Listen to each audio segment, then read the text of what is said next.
All right, well, kia ora koutou katoa, nā mai, haere mai. Welcome everybody to today's webinar.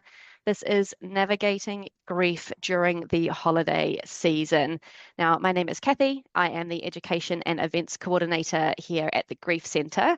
Our offices are located here in Birkenhead in Auckland, but we have counsellors, grief companions, and other support people throughout the country and online so that we can reach all New Zealanders. Firstly, I just want to acknowledge, the reason that you're all here. The holiday season, while, it sort of is all about joy and, can be joyful for many, for a lot of us, the bit we don't talk about is that it can be really, really challenging, especially for those of us who are grieving.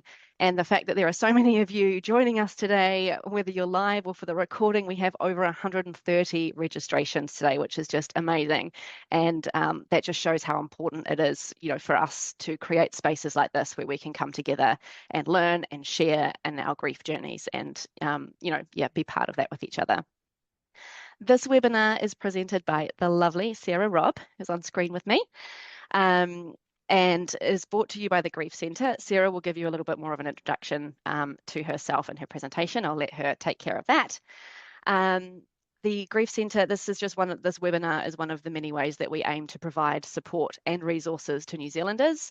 And we truly believe that no one should face grief alone. And your presence here today really reaffirms the value of that mahi. So we'd just like to thank you for being here with us and allowing us to, fulfill our mission and our vision. We would also like to express huge thanks to Blue Sky Community Trust for funding this webinar. Their generosity has allowed us to offer this session at no cost to you, which obviously allows us to reach more people. So without their support, opportunities like this just wouldn't be possible. So a great heartfelt thank you to Blue Sky Community Trust for today. Now, today's webinar is being held as part of our awareness and fundraising campaign. If you're not already aware, it is called A Moment to Remember, and that is running this week.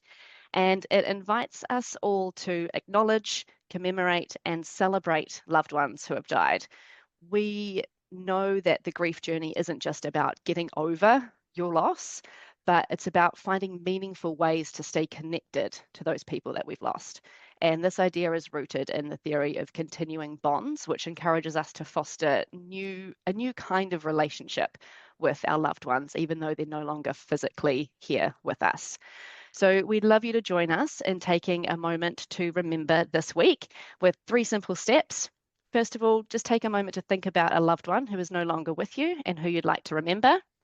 Secondly, plan something really simple and special to honor them. So this could be as simple as lighting a candle, listening to their favorite song, preparing their favorite meal, doing something they love, or simply taking a quiet walk to reflect on your memories of them, either alone or with people that also love them. And of course, if you feel moved to do so, please consider making a donation to the Grief Centre. Your support helps us to continue providing things like this, webinars, resources, counselling, and support to New Zealanders living through loss. So thank you again for being here. I think we've got a good amount of people online now. If you haven't already, then please just pop in the chat where you're joining us from, and whether you're here for yourself or whether you're here to help your clients, or if you're here to help a loved one. And that will give us an idea of who we're joining the webinar with today. So Sarah is a fantastic presenter. She's one of our regular presenters here, and I just know you're going to leave this webinar with some really practical, useful tools to guide you through this holiday season and the complexities of grief. So I will see you again at the end, but for now I will hand over to Sarah to begin the webinar for you. Beautiful. Welcome, everybody. I am just going to start by sharing my presentation this morning. And I wanted to start this morning's presentation with a whakatauki. And it's poi poi te kakano kia puai, which means nurture the seed and it will blossom. Now, I was just reading the chat box as Kathy was speaking, seeing where everybody's tuning in from today. And we've got people in the professional realm and the counselling space and the support workspace. And we've also got the general public here today who are going through grief and in the depths, maybe their first year or, within that first 5 or so years on their grief journey, navigating, which is a really challenging time. Now, so I'm going to be providing some fundamental education around grief and giving you some really key concepts. And I'm also going to be sharing with you my 12 top tools on how we navigate grief during the holiday season. Now, if you've ever been in one of my presentations before, I love using the chat box. I love connecting. Now, I always like to say I'm not the expert here. All of us are the experts on our own grief journey, and we all have different tools and strategies that we can support one another. So please feel free to use the chat box and share things that work with you as we're talking about different topics, and really get to share with each other how we can support one another on this journey. So I best start by introducing myself. Kia ora, everybody. My name is Sarah Robb. I'm a grief resilience and mindset coach and speaker, and I help people every day change their lives for the better. Now, over the last 10 years or so, I've been doing a lot of different study and education in the psychology space and the counseling space. However, I didn't really end up talking about grief because of my education. I started getting into this space because of my own journey into grief. And I have been through some challenging times. And I thought that I would start by sharing a little bit more about my journey today so that you can understand why I'm so passionate about grief and why I'm so passionate about helping people on their grief journey. So for me, it all started back in 2012. And I was a university student down in Dunedin, and I was studying my psychology degree down there. And I was lying in bed one day, as a typical Dunedin student does, and I received a phone call from my mum. And my mum had rung to tell me that my father had fallen off a balcony and that he had died. Now, the balcony that my father fell off was the balcony just behind his head in that middle picture there. And at the time, I was in so much shock. I ran down the stairs. 20 or 30 minutes had passed, and some family members came back to pick me up. And then I went back to Christchurch, and we had all the formalities and everything that happens when somebody dies. And then I went back down to Dunedin 2 weeks later, and I did what a lot of people do. I suppressed the pain. I suppressed the grief. I tried to pretend like nothing had happened. And what actually happened was that it started projecting out in all of these other ways. I started to get angry and resentful, and I started to burn bridges with my friends. And I had no idea how to cope with what had happened. And, what made my father's death really complex is that my father was an alcoholic. And we weren't on good terms when he died. So it brought a lot of shame and a lot of guilt. And it took me a few years to start unpacking the layers of my father's death. And that's when I moved up to Auckland, and I started as a young professional up there. And I started on my personal development journey, and I really started to work through the grief, work through the trauma, work through the pain. And it felt like the bricks were dropping off my shoulders. Life was back on track, and it was time for me to go on my big overseas experience. And when I was 5.5 months into my overseas experience in Colombia, I received another phone call. And this phone call was from my brother. And he had rung to tell me that mum had had a brain aneurysm, and she was in ICU at Christchurch Hospital, and that I needed to get home as fast as I could. Now, I'm not sure if I'll ever quite be able to describe the feeling of knowing you might get off a couple of long-haul flights, and on the other end, your mum might be dead. But I got back to Christchurch, and mum was still alive. And we had 10 days in ICU with mum until the nurses told us that mum had less than 10% brain functioning left and that she wasn't going to survive. So at the ripe age of 26, I was faced with the death of both of my parents.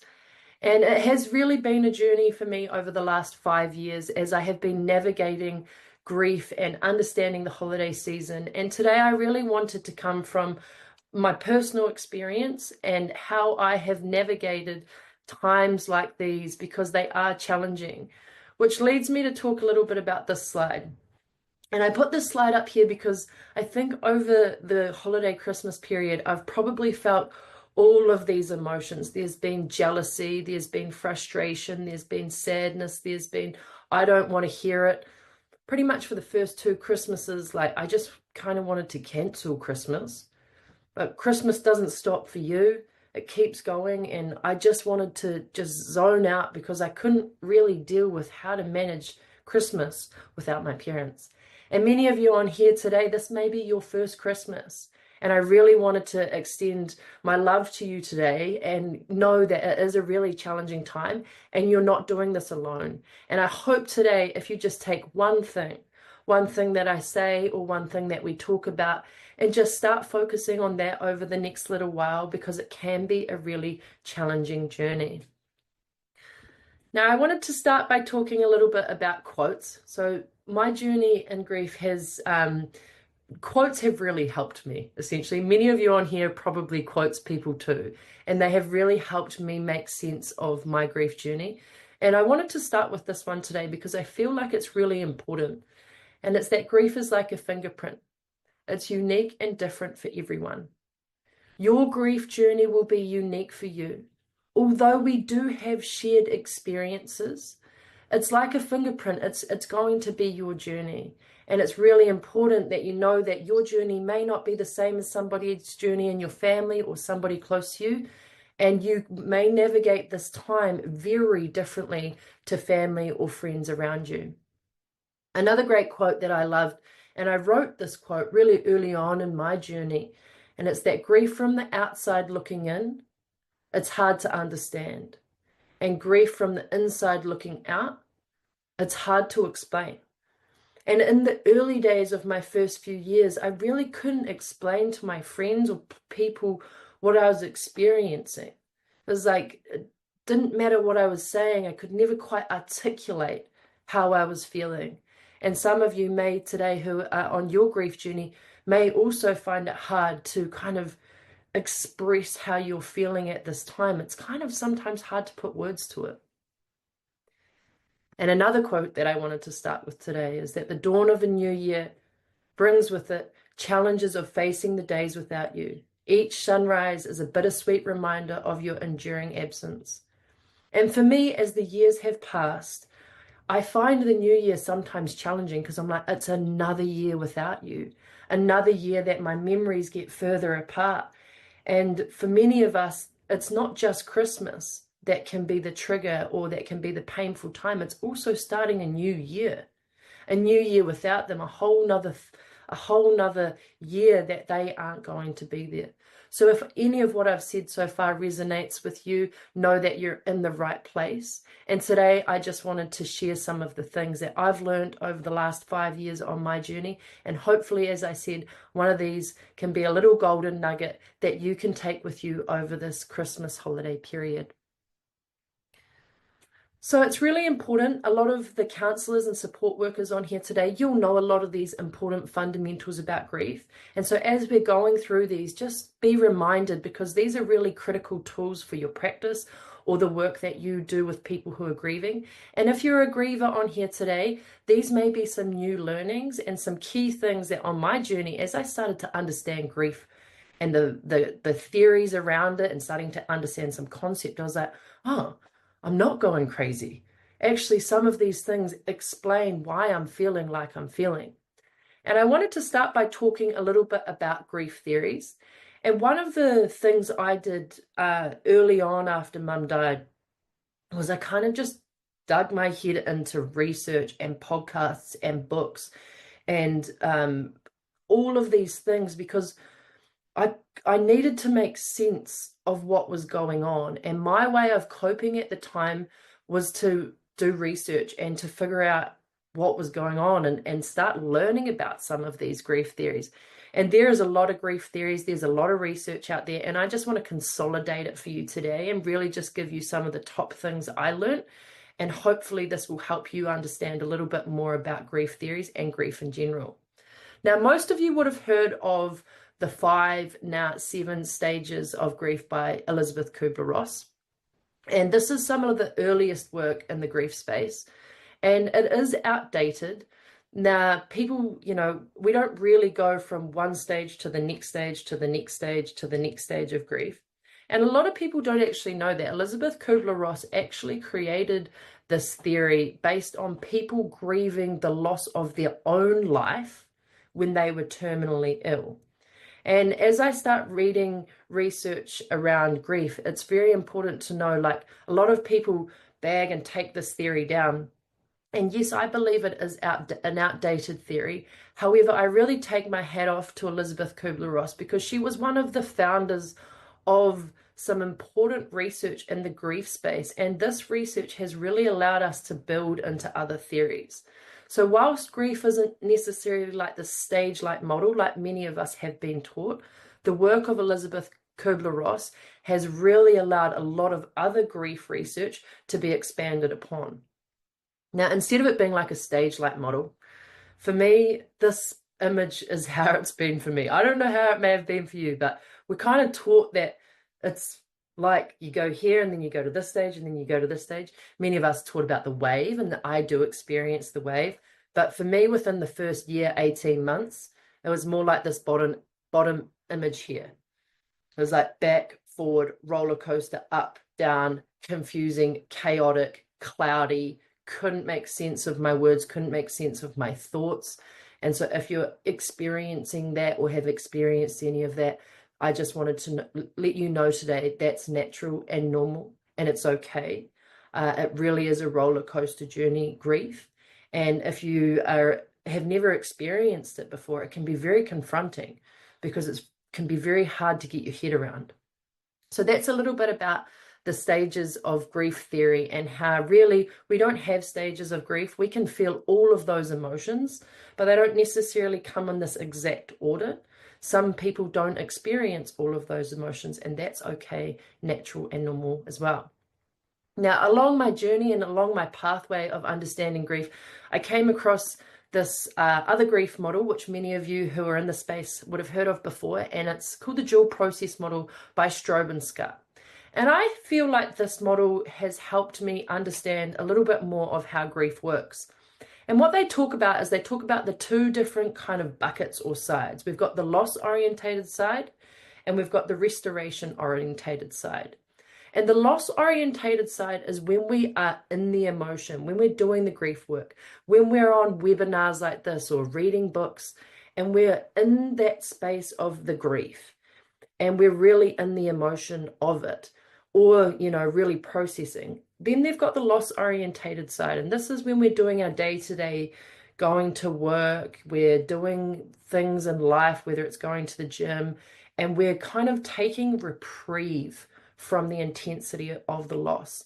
And what Strobe and Scott have found is that a healthy way of processing grief is actually oscillating and navigating between confronting the loss and focusing on the loss and avoiding and taking reprieve from the loss.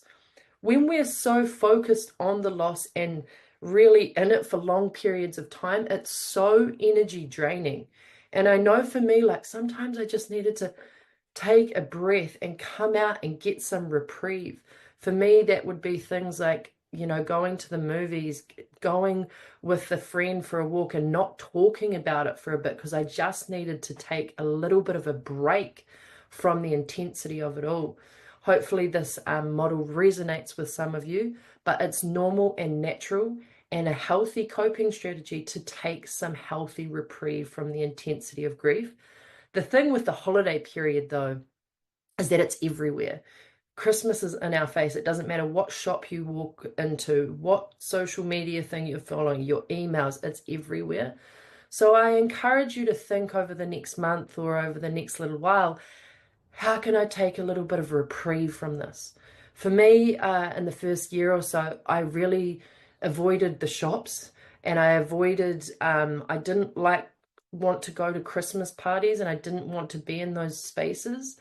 And we'll talk a little bit about that in our 12 tips. And just know that that's okay. That's how I took my reprieve. I didn't even put the Christmas tree up for the first 2 or 3 years. And that was my way, and that's okay as well. And I wanted to share the last theory that has helped me on my journey. And Kathy alluded to it before, and this is really around continuing the bond. Now, a man named John Bowlby, he created he founded the attachment style. And what he talked about on his journey of uncovering the attachment styles, he thought that to have, be in a space of being healed and getting over grief, that you must detach from that person. And what most recently, over the last 20, 30 years that they've found is actually continuing the bond can be a really healthy way of processing that grief. And for me, this has been something that I have really carried on in my life. Like, I'm never going to forget my mum and dad, and I never need to actually detach from them. And continuing the bond is really about finding those small things in your life to continue that connection with them. And maybe it's lighting the candle. For me, a lot of the time, it's writing them letters, giving them updates on my life and burning those letters. It's eating their favorite food. It's taking a moment to find the signs if you're into that spiritual side of life. And for me, continuing the bond has really brought me a lot of healing, because I don't necessarily want to forget them, nor will I ever. And it really is about finding these ways for you that you can continue the bond during this time. So grief is like a roller coaster you never chose to be on. You don't get over it. You don't wake up in the morning and think, I'm over that and I'm moving on. It walks beside you every day. It does adapt, change, and transform into something more bearable. And it's really important to know that, I'm 5 years into my grief journey. And the other day, it was actually Sunday, 1st of December, I allowed myself to cry and be in that moment, because, another Christmas without them. And lots of people at 5 years who haven't experienced this would probably be like, oh, well, you should be over that. It's been a long time. And that's really easy to say until you're in that position. So for me, even 5 years down the track, I still find Christmas triggering and challenging and hard. And that's okay. As it says here, it does adapt, change, and transform. And each year it is getting a little easier. If you're in your first few years, it may feel really intense. And know that that's okay. You're not alone. And myself and the Grief Centre are here to support you. I wanted to touch on a concept called secondary loss. And when I started to learn about secondary loss, everything kind of started to click. I was like, oh, that's why it feels so heavy. That's why it feels so multi-dimensional and complex.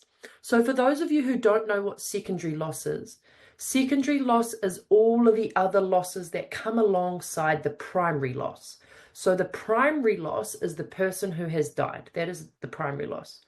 The secondary losses is everything else that you lose because that person died.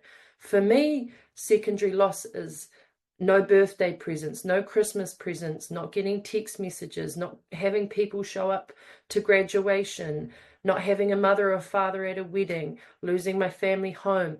So Christmas can feel so heavy because it involves longing for the primary loss, but also you're grieving multiple secondary losses. And so it's really important to know the reason that grief can feel so heavy, complex, and multi-layered is that we must also grieve every secondary loss on the journey as well. So this home here in Christchurch, this is where my parents lived for 30 years. I never had another home in my life. And so when Mum died, me and my 2 older brothers, we couldn't afford to buy each other out, and the only thing we could logically do was sell this property. And so for me, the loss of my home was such a massive secondary loss. It was like my safety. I had to create a whole new home for myself because this is all I knew as a kid. And so it's really important, if you're on your grief journey and just starting to learn about grief today, really starting to understand this concept of secondary loss, because you're not just grieving the person, you're grieving everything else alongside that you've lost because that person has died. So we lose so much more than just the person. And here's some really common secondary losses. We've got loss of income, we've got loss of identity, loss of faith, loss of relationships, loss of Christmas presents, loss of not having that person to talk to or get the advice. So many other things that we lose because the person has died. Now, I'd love to know if anyone haven't been able to keep up with all of the chat so far, but really appreciating those come in. And I'd love to just take a moment for you to take some reflection today and ask yourself, like, what are some of the secondary losses that you're experiencing right now? Have you heard of this terminology before? Is this a new learning for you? If anyone would like to drop into the chat box, I'd really like to give you a bit of time and space to reflect on this concept because it really is an important one.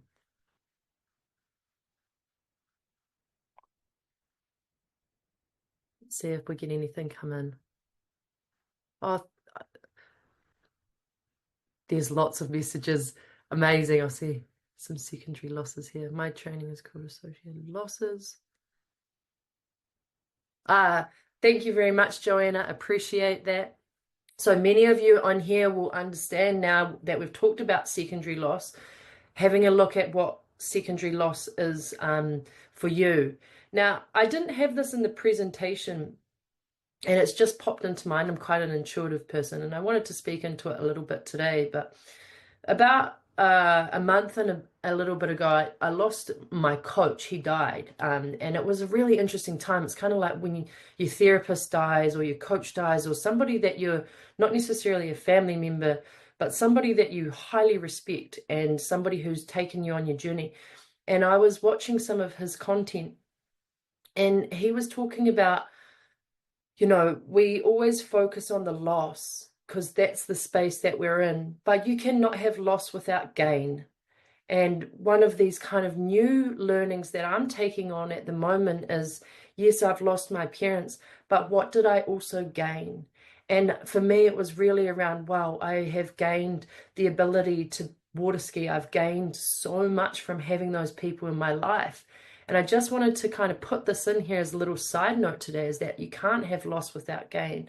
And so really asking yourself, as well, what have I gained from this relationship, or what have I gained from this experience? Because there will be some things that possibly you've lost and you've also gained. So secondary loss is like an earthquake. The initial shake is unforgettable, and the many aftershocks can be just as painful. So really those secondary losses, sometimes you can get like 2 years down the track and then a secondary loss will hit you. For example, for me, I haven't got children yet. That will be another massive secondary loss that I've still got to come. Not having grandparents, not having the people walk you down the aisle. All of these things are secondary losses, and they don't all just happen within the first year or two. Sometimes they come in many, many years down the track. So what I wanted to share with you today is the 12 tools that have helped me navigate grief during what is a particularly difficult time. And these are simple tools and strategies, but I think when we're grieving, it's really important that we strip it back to basics, because the reality is that dealing with grief, the only cure for grief is to grieve. And there's no necessarily complex things to focus on or do. It's actually stripping it all back and getting back to basics. And so in today's 12 tools, I want to share with you a more consolidated version of what back to basics looks like. Now, I don't expect you to remember all 12 of these, nor do I expect you to resonate with all 12 of these, but maybe there's one or two. Maybe there's one or two things in these 12 tool tips today that you can take over the next month or so and start implementing into your life. It's a great time now, if you haven't already, to grab a pen and paper. Maybe you want some reminders. I know griefy brain.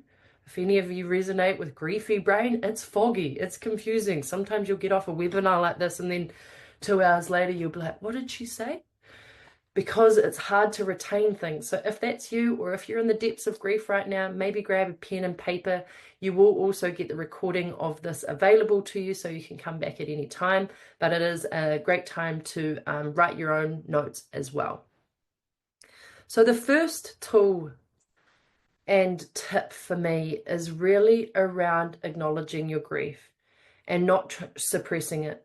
For me, after Dad died, I did try to do everything in my power to not expose it and to keep it really tight. And then it came projecting out in all of these other ways. The reality is, if we don't acknowledge our grief, it will just bleed into other areas of our life. So I really want you to acknowledge your grief. And even by showing up to this webinar today, you are acknowledging your grief and starting to actually go, how do I manage this during this challenging time? So again, thank you so much for being here, because it really is showing to all of us that you are acknowledging your grief. What does acknowledging our grief actually mean? Well, for me, acknowledging it means not trying to pretend it's not there, not trying to push it away. It's with people you say feel safe around, perhaps opening up a little bit about how you're feeling, expressing our emotions. Now, one thing a lot of people, my close friends, know about me, a lot of people don't know about me, is that I cry a lot. I cry when I'm happy, I cry when I'm sad, I cry when I'm proud. I can cry at the drop of a hat. And for me, a lot of my processing has been crying in my own space. And a lot of it's actually done out here in my practice. And I want people to know that that's okay and natural and normal too. I don't always love crying in front of my friends or in front of lots of people, but I definitely allow myself to acknowledge my grief. And for me, the best way to do it is I'll light a candle, I'll come out here, I'll have photos, I'll write letters, and it's just my own way of acknowledging my grief. Suppressing pain is not healing. Healing demands acknowledgement, acceptance, and a compassionate embrace of your own wounds. One of the biggest lessons I had after Dad died was not suppressing my pain. And after Mum died, that was the one thing I knew that I was going to do differently. Because when I suppressed that emotion, and in New Zealand, we're quite good at trying to mask things and hold it and suppress it and hold it back. It just bleeds in different areas of our life. So I really encourage you to open up a little bit and acknowledge your grief during this time. Tip number 2 for me is around practicing emotional awareness. Now, I wanted to share a couple of key points on emotion today. And I created this emotion grief wheel. And I think when I look at that wheel, I'm like, oh, I felt every single one of those emotions at some point on my journey. Now, there is so many emotions on there, and it's sometimes really hard to articulate how we're feeling, as I said before. So I wanted to just give you a couple of key things around emotions today. Firstly, any emotion can come at any time in any place, especially at this time of year. I remember it was about 3 months after Mum died, and I was in the subway line, and it was pretty close to Christmas. It was probably like late November, early December. And I was halfway through making my sub at Subway, and Mum's funeral song came on. And I like looked at the person who was making my sub, burst into tears, and I was like, what am I going to do? And I turned around out of the line and walked out. And everybody in there must have just gone, what just happened? And that was a real moment for me where it just caught me so off guard. And this can happen a lot for people. I know for me in the supermarket, when somebody says something and you just end in the space of like any emotion can show itself at any time. And if that's happened for you, please know it's natural, it's normal, it's okay. Most importantly, embrace with the self-compassion and the self-love. Because what I see people doing, and we're going to talk about it shortly, I see people then coupling that with like, oh, why did I do that? Or that's so embarrassing. And then they're coupling it with this negative self-talk. You've really got to come at it from like, it's okay, it happened. Like, it is, I can't change it. It's okay, it's normal, it's natural. And we'll talk about that really shortly. The second thing around emotions that I wanted to share with you is that you can feel multiple emotions at the same time. So emotions coexist. And this is really important because I know for me in the early days, I would get this kind of guilty feeling of like, oh, I can't be happy or I can't feel this joy. My mum's just died. And a lot of people experience this like, no, no, no, I'm supposed to be sad right now. I can't feel happy. I'm not allowed to feel happy. Mum only died this long ago, or this person. But emotions coexist. And what that means is you can feel multiple emotions at the same time. You can be grieving, sad, happy, frustrated, all in the midst of one time. So I really encourage you to, over this period of time as well, allow yourself to feel moments of joy and happiness and things like that, because they can. It doesn't mean you're not grieving. You can feel multiple emotions at the same time because emotions coexist. And the last point that I wanted to share on emotions today is that emotions equal energy in motion. Emotion, energy in motion.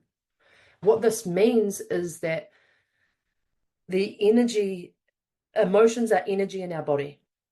And so they need to move through our body. And in New Zealand, we've made so many stories about, tears mean you're weak or sadness means you're this. It means none of that. Simply, emotions are energy moving through our body. Emotion equals energy in motion. Now, the reason that suppression is a dangerous game with grief is because suppression leads to depression. Depression is a natural place to be on your grief journey. There was many, many days that I couldn't get out of bed, and many, many days that I was really in the depression. The part with allowing the emotions to flow through your body, though, is that we want to move the emotion through the body so that it doesn't get stored in the body. Because when we store emotions or energy in the body, then it can metabolize and it can turn into illness and disease. So for me, I get these kind of grief waves still. The difference for me compared to a lot of people, though, is I just, in my head, I'm like, allow the emotion to flow through your body, Sarah, it's energy. And I'll allow myself to have these big releases of crying. And because for me, I'm like, I need to get this energy out. I don't want to store it. So emotions equal energy in motion, emotion.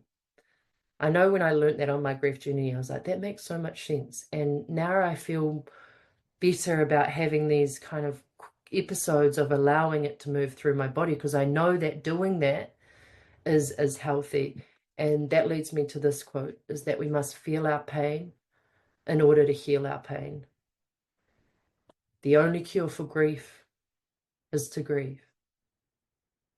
And so over this period of time, whilst there's many triggers out there, it can also be a space to really allow yourself to feel the depth of the loss. Maybe it's time to allow that to move through you, because there's no escaping grief.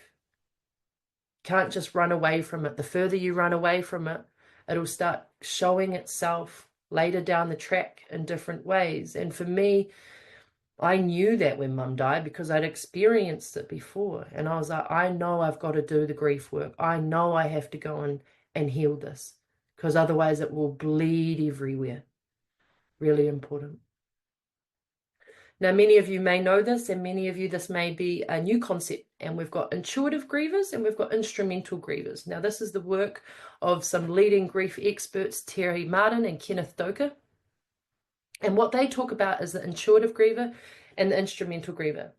Now, the intuitive griever is often associated with the feminine energy, and it's the really being in our emotions. It's really feeling it intuitively, allowing the feeling to come through you. It's a more feeling than thinking approach. And then we've got the instrumental. The instrumental is often associated with the masculine energy. And notice I don't say female and male, I say the feminine energy and the masculine energy. And the instrumental griever is processing grief from more of a thinking rather than a feeling place.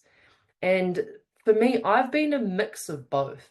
In the early days, I was more intuitive griever, and as time's gone on a little bit, I've been more of an instrumental griever. But this is just a way for us to help us understand that not everybody grieves the same. And I think a lot of people come to me and they say, I'm really worried about this person. They haven't expressed any emotions or felt, I haven't seen them cry. And for me, I'm like, that doesn't mean they're not grieving.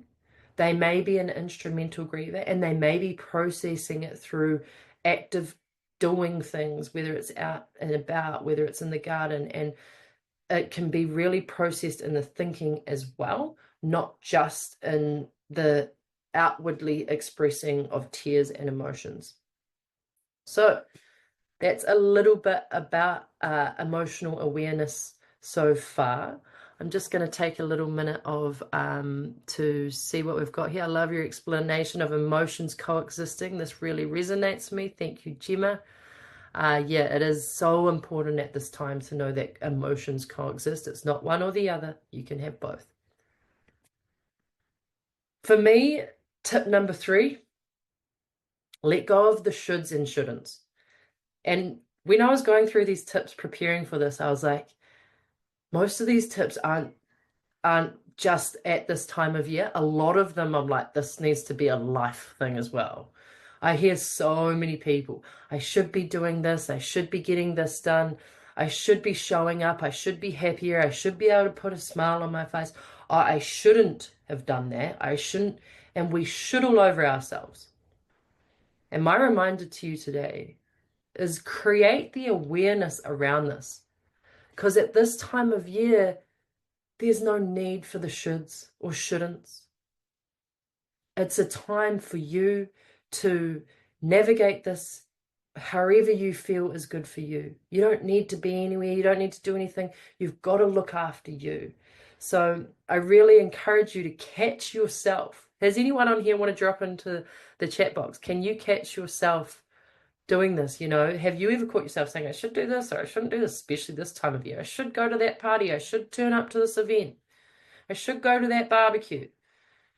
And today's reminder for me is stop shoulding and shouldn'ting on yourself. It's really important. Look after yourself.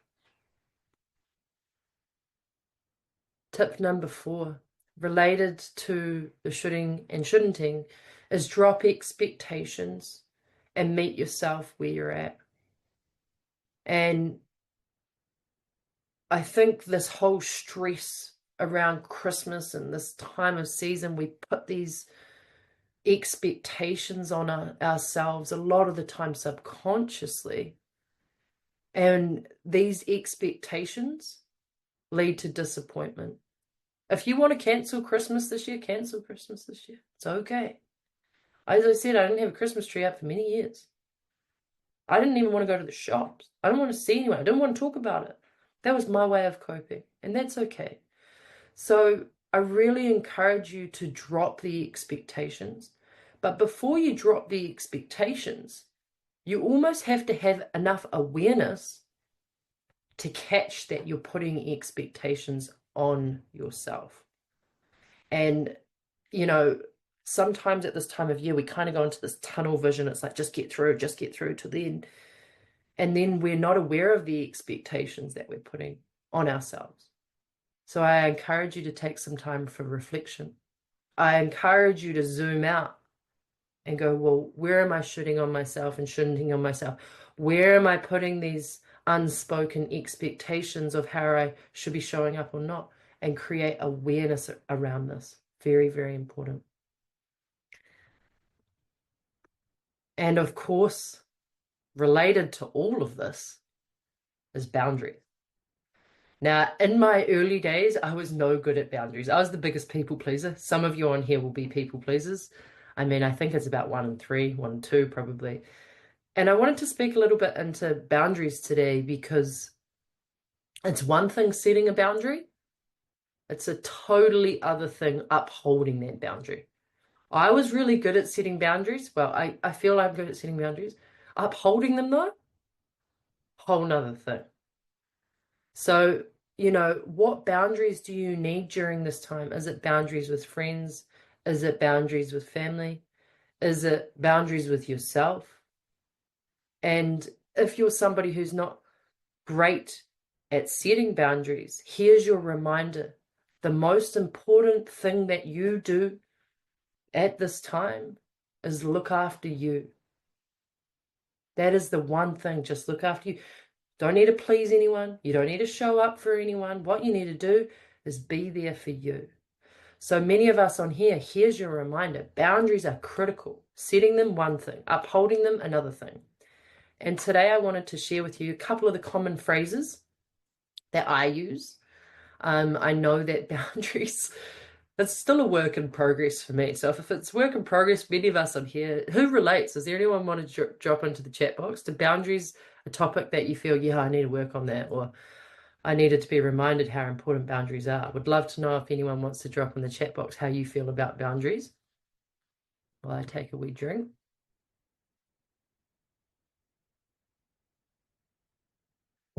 It's all related to expectations, and shouldn't as boundaries. So these are 4 common phrases. Maybe you want to take a picture of this. If you struggle to set boundaries, notice none of these actually have the word sorry.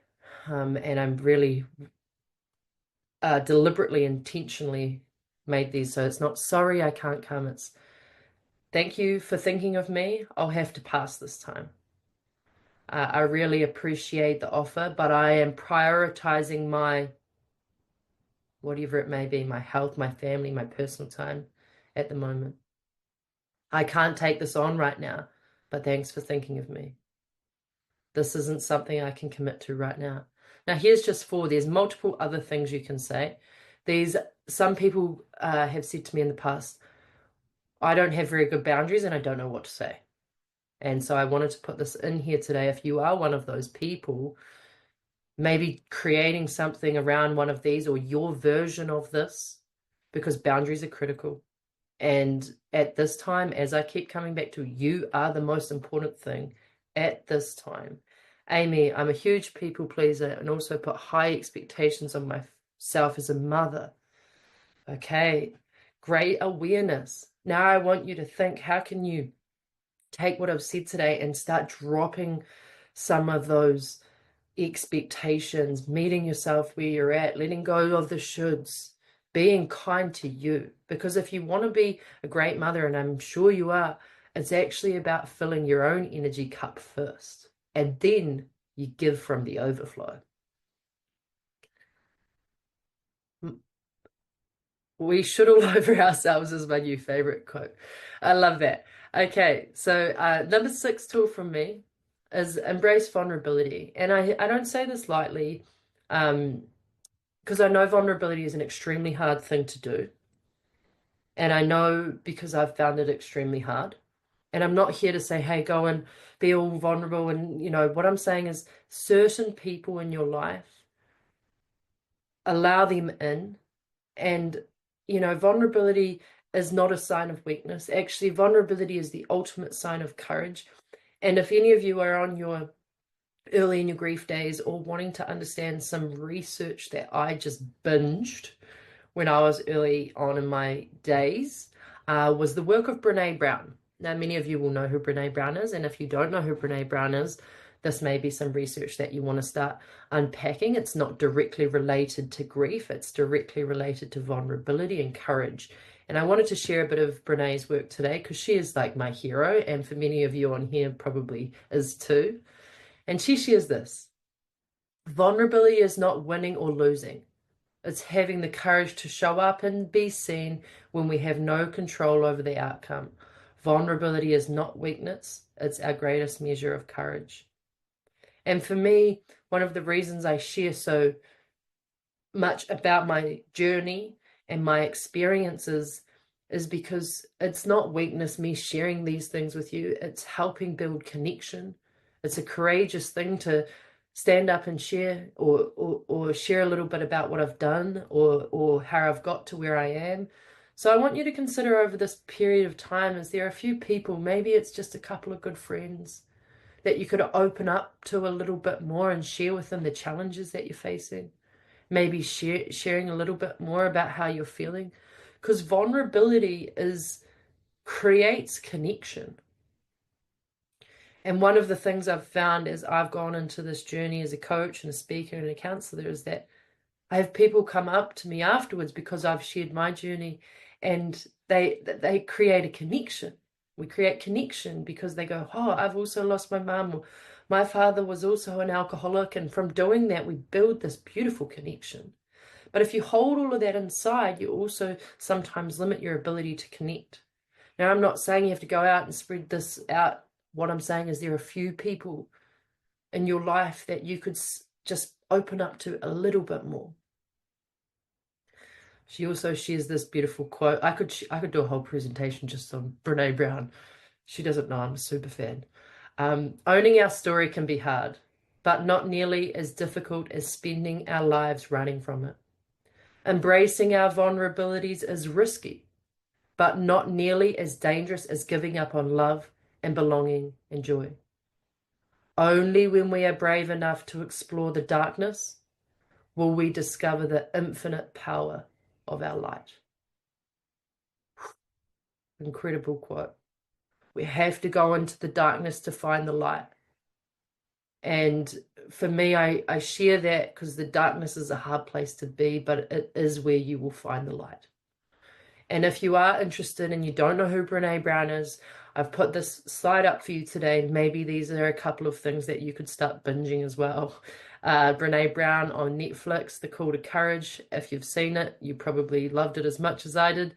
She also does a fantastic TED Talk. And I love Brene's work. She has inspired me to share my story. She's inspired me to not hide the things that many of us hide, to pull them out of the rug. You know, so many people don't like to share that I had an alcoholic father or this. And the reason I speak about it is because I want people to know they're not alone.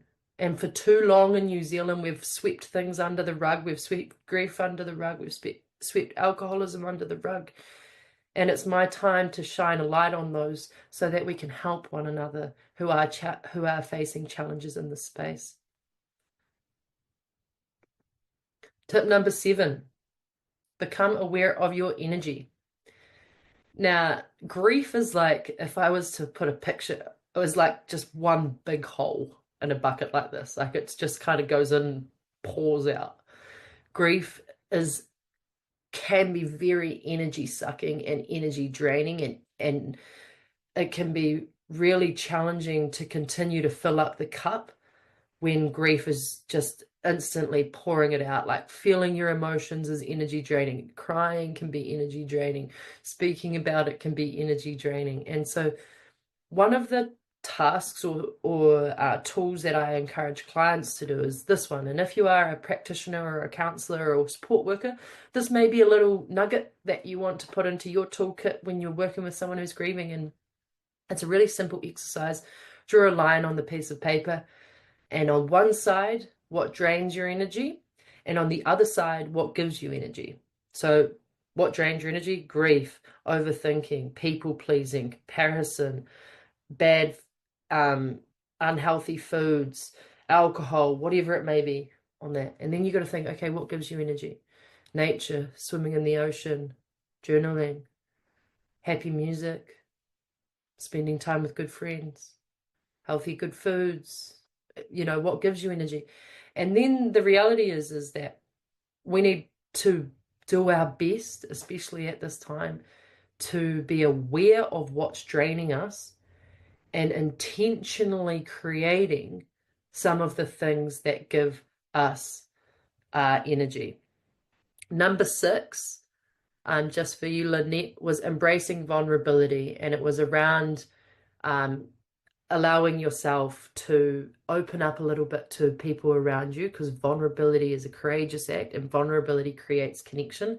And we talked about the work from Brene Brown. So one of the things that for me is very important, and I feel like I'm starting to get to a level of mastery with it, is around energy. Because the reality is, even if we weren't talking about grief right now, if we were going to talk about burnout, for example, which grief can lead to burnout, it's actually quite a fundamental equation. Like you've got more things draining your energy than giving your energy. So you've really got to create awareness around your energy, because, you know, if you're a support person of family or if you're a support worker, like I'm no good to anyone when I've got no energy. So I know that I have to look after me. And then when I've looked after me and given myself the energy, then I pour from the overflow. Give to yourself first, give from the overflow. And so this is a really great exercise to just create awareness around your energy. Because if you do not prioritize and become aware of your energy, you will find yourself depleted of it. And on the grief journey, honestly, grief's just a big hole in the bucket.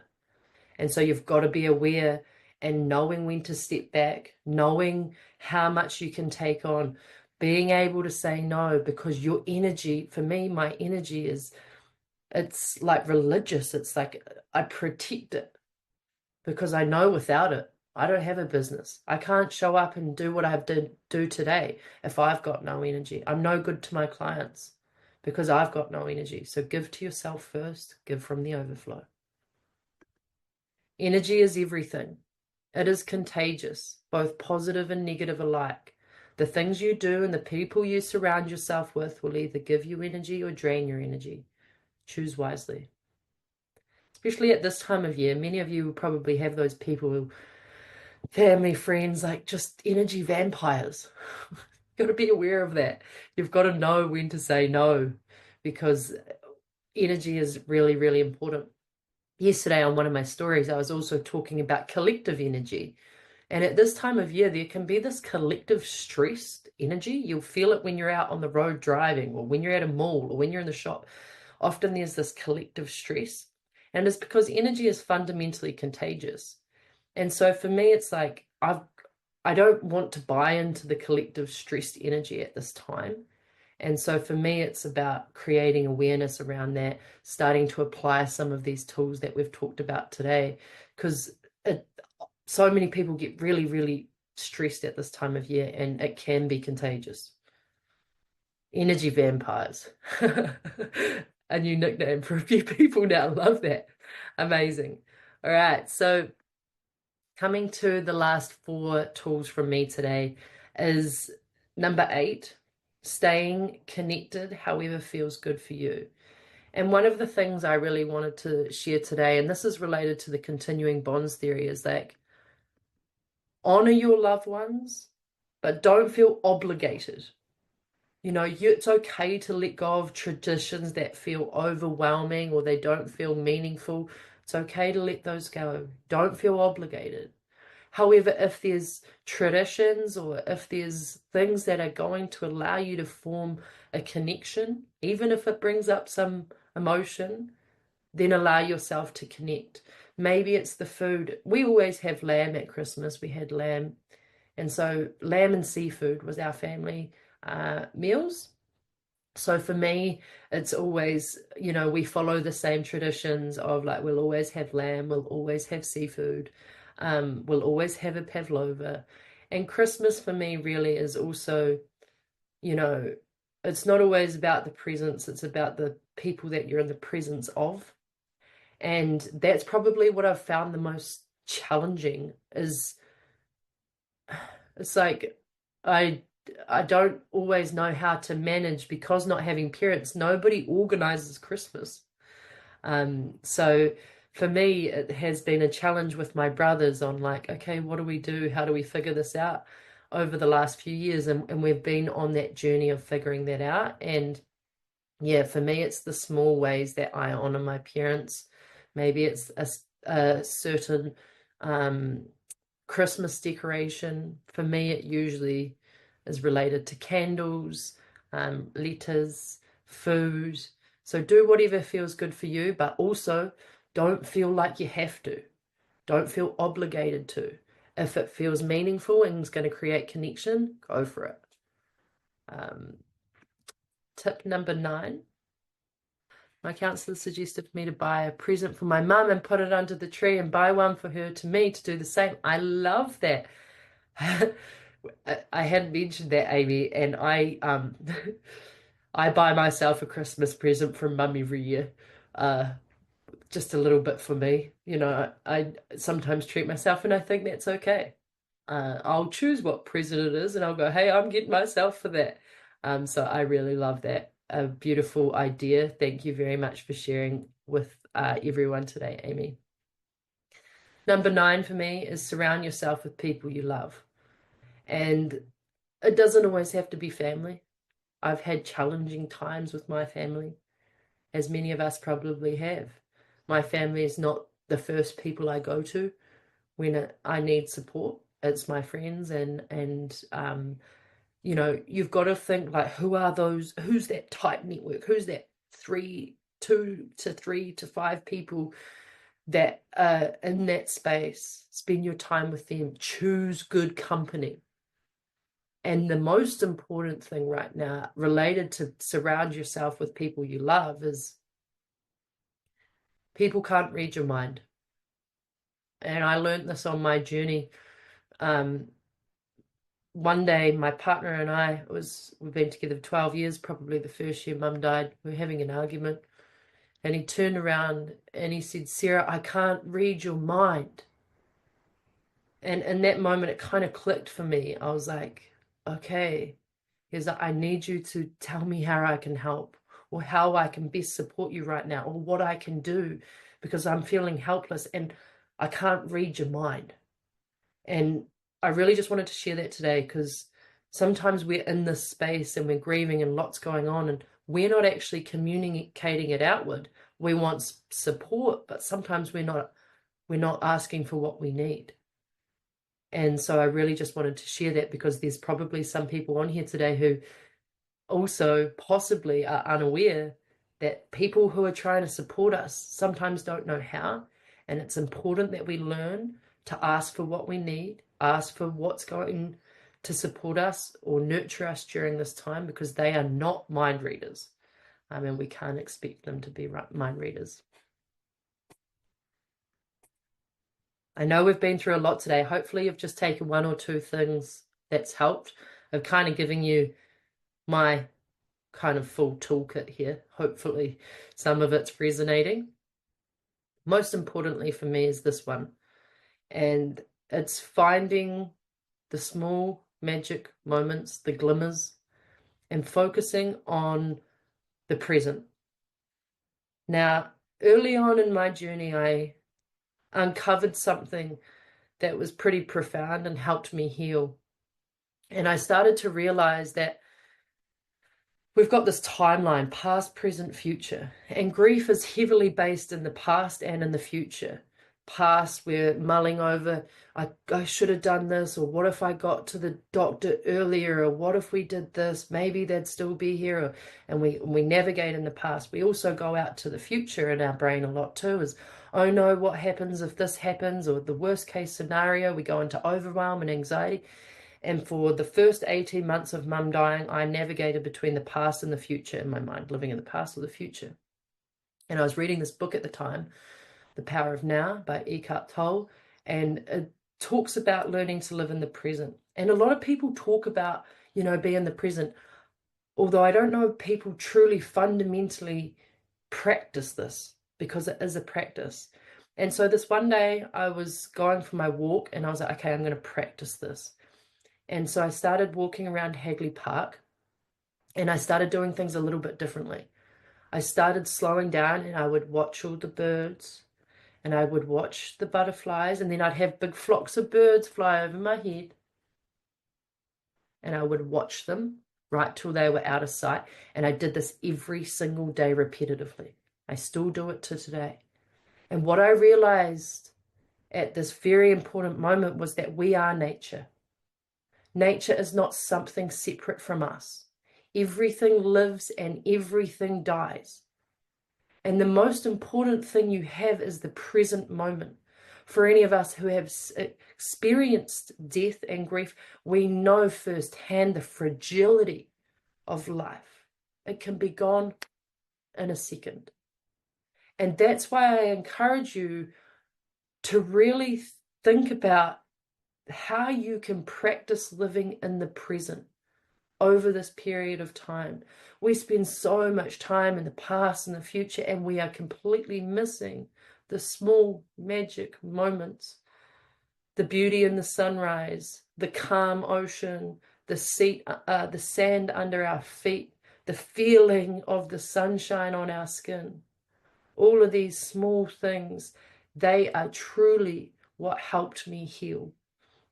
So during this time, how can you come back to the present? How can you interact with nature more? How can you find those small moments of joy within the present? And a lot of this is really based in the small things, not the big things. It's the small things, because the small things really are the big things. Now, last two from me to finish off this morning is self-compassion and conscious internal dialogue. What I mean by this is that what I see, especially coming through my practice, is people are grieving, and then they're coupling that grieving with self-beat up or shoulds and shouldn'ts, or I should be here, I shouldn't be feeling this way. It's like when you're coupling grief with internal beat up or negative internal dialogue, you're suffering twice. So for me, it's really important is you have to understand self-compassion, nurturing the mind, being kind to yourself.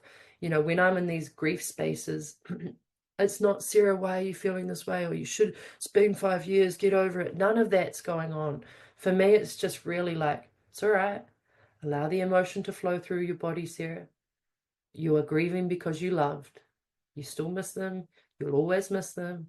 And it's really just coupling the grief with this really kind, compassionate, self-love internal dialogue. Because if you couple grief with internal beat up and all of these why this or that negativity, you're suffering twice. So for me, it's really around changing the narrative and actually asking yourself, what does self-compassion mean to me? I've worked with a lot of people and they're like, I don't even know what self-compassion is. I'm like, well, let's start there. Well, self-compassion to me is treating myself the way I'd treat my best friend, with love and kindness, compassion, empathy. So during this isn't just a holiday Christmas thing. This is a life thing. Learn how to quieten down that negative internal dialogue and come at it from a lens of self-compassion. It's super critical. Otherwise, you're suffering twice. Hopefully that makes sense to a few people.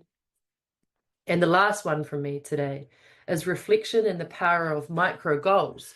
And I actually wanted to show you today, should have got them out before, but after my parents died, I each had a little book for each of them. It's very messy, but I would focus on one day at a time, and I would have these lists, and it would be like, get up, cook breakfast. And in the early days, it really was micro goals. And I really wanted to encourage people today to realize that it's all in the 1%. Healing is in the 1%. It's in the 1% micro shifts and being able to take things one day at a time. I know that setting goals and, you know, resolutions or whatever you call it can be a really challenging time with grief. But for me, it's all the micros, not the macros. It's the 1%ers. And over the last 5 years, how I've gone from not being able to get out of bed, having panic attacks every day, to now standing on stages and speaking in front of you, isn't these big things. It's been in the 1% micro actions. And each of those micro goals, micro actions has got me here. So I want you to think, you know, how can you take 1% and begin to just set these small, very small, achievable goals on your journey? Because the power of healing lies in the small victories. What are those small victories for you? What are those small 1%?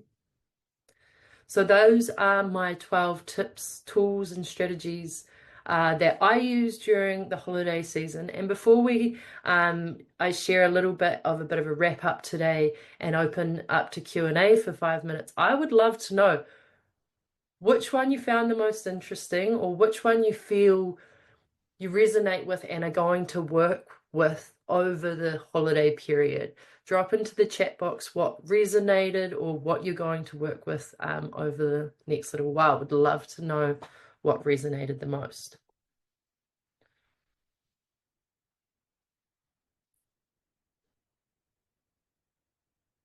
Self-compassion, critical.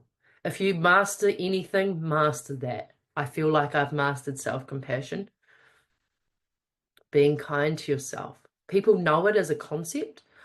It's easy to say, harder to do. So really practice that. What else have other people found interesting for today's chat?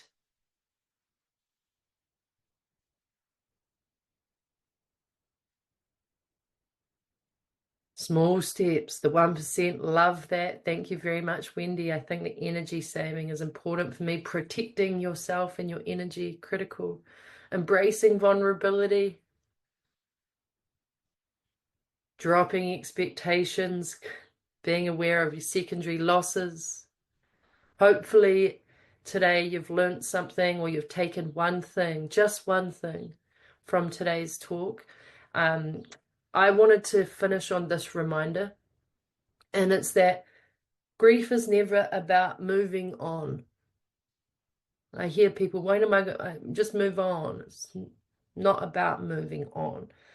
It's about learning how to move with your grief. I'm still moving and navigating my journey 5 years down the track, 10, 11 years since my dad died. It's not about moving on. It's about learning how to move with. And before we go to Q&A, I also just wanted to share a little personal note from me, that over the last 2 years, something that I have channeled a lot of my energy into is my new grief journal called Growing Through Grief, a guided journal. And in this journal is beautiful quotes, beautiful journal prompts. It's a safe space to explore your grief. This is the feminine version, and there is a masculine version coming out very shortly. And on my journey, I've really struggled to find resources, especially in New Zealand. And my hope in creating this is that it can help just one person on their grief journey, and it has got quotes and things throughout it. So if any of you are wanting to have a look at that journal, maybe for yourself or for your practice or for anyone, here is the link. You can also contact me about it if you want to know a little bit more. But what I wanted to finish up with today is, for the last 5 minutes, hopefully you've realized today that I'm a bit of an open book.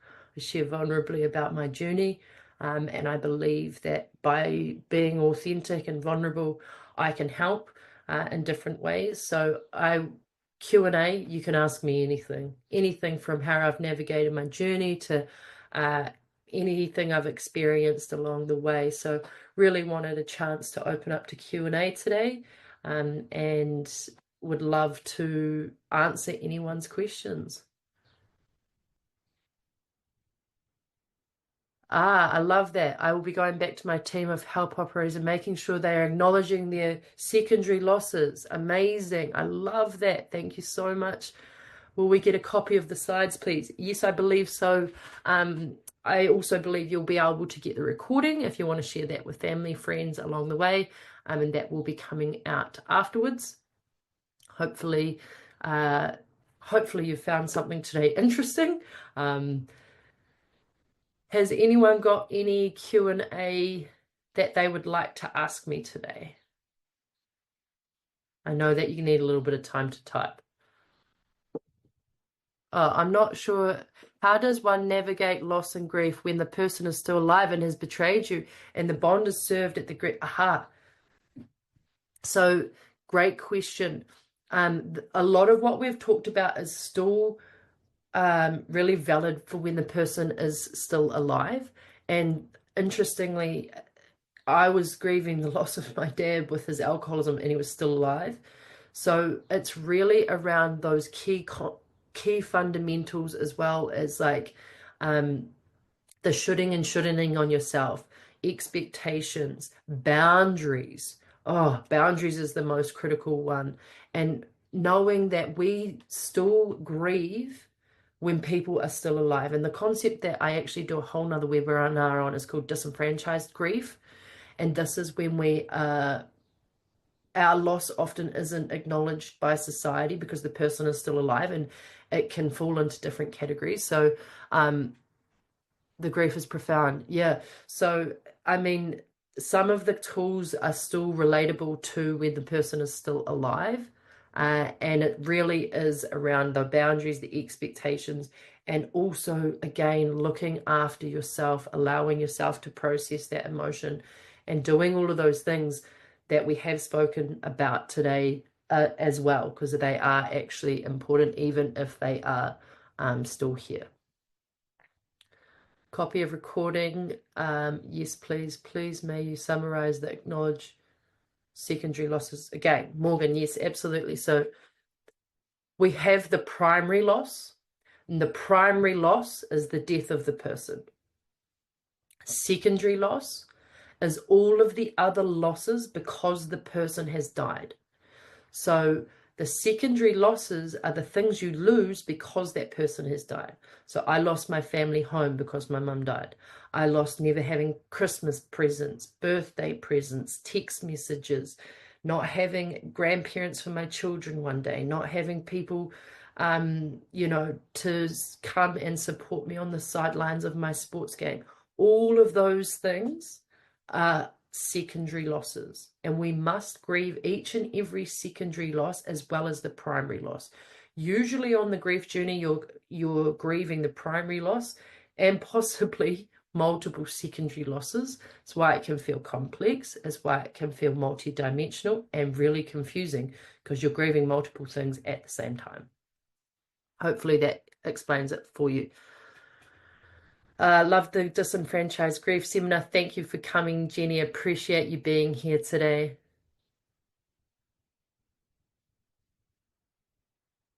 Yes, love number 7. Please tell us text of embracing, but please, as I was typing.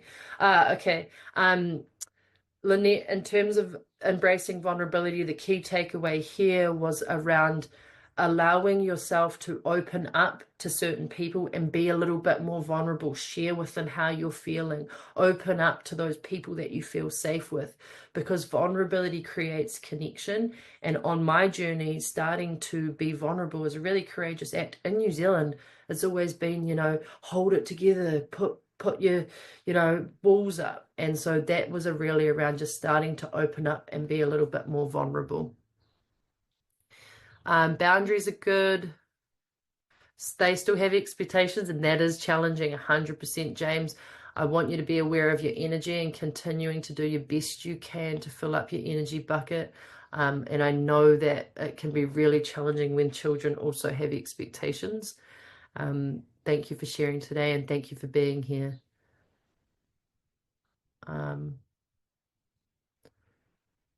Thank you. Great presentation. Thank you. Appreciate that. And be who you share with. Yeah, 100%. You've got to be able to choose who you choose to share with, and knowing that you feel safe with that person. Amy, giving us some very useful tools. No worries. How to cope with trauma from losing someone and being present when they died in a traumatic way is the same as what you have mentioned, or do you have any other tips around? Yes, Amy, in regards to that, there is tools and strategies when there has been sudden death in front of you, and different strategies because it can be trauma stored in the subconscious. Unfortunately, I'm not going to have time today to go into those tools. If you want to know more about that, you can message me directly. Thank you for your presentation. All right, everybody, we have just ticked over the time today. I really, really appreciate you being here. Thank you so much. I want to send you my love during what can be such a challenging time. Thank you for showing up for yourself today. I appreciate you. Thank you. Thank you so much, Sarah. That was amazing, absolutely amazing. Your presentations are always fantastic, and you always give such practical, realistic advice. And I think that's really, really appreciated in these sorts of scenarios, because it's about getting through, and it's about, where our minds are often very clouded with all those emotions and what we're processing. And it's just those, like you say, there was a lot of tips there, but just one of those will make a really profound difference for somebody to use in a practical way. So thank you so much for that. It looks like everybody really got a lot out of it. So I really appreciate that. I'm just going to pop this slide back up for you guys as well. Someone asked about the 3 steps earlier, so I just thought I'd pop that up while I was doing my little wrap up for you. Thank you, obviously, Sarah, but thank you everyone as well for joining us and contributing in the chat. It was such an honor to hear your stories, be part of your grief journey. And yeah, I hope you are able to put some of those tips into practice to help you through this season and, get through it with a little bit more sanity, a little bit more energy, and yeah, really move through in a positive way. That's it from us. I just want to leave you with the invitation to take a moment to remember a loved one by doing something really simple this week. And we'd really be incredibly grateful for any donation you feel moved to make in exchange for attending today. As per the questions, you will be receiving a follow-up email with a link to the webinar recording so you can watch again as many times as you like. You can share with loved ones if you think they'd benefit. And you can also find all of the information about Grief Centre and our campaign on our website, griefcentre.org.nz. And if you need, was just trying to get those details up there. If you need any more support, if you feel like you need to go deeper and need some support in counselling, support groups, other resources, then you can find a lot more information on our website or by calling our office and speaking to our clinical coordinator, Michelle. The details are all there on your screen to reach us. So thank you, Sarah, again for sharing your wisdom, and to everybody for spending your time with us, for being vulnerable, for seeking the support that this provides, and for sharing your journeys. Go well, take care of yourselves, give yourselves grace, and remember those boundaries. Love that. Thank you so much, everyone. See you later. Have a great day. Ka Bye. kite, bye.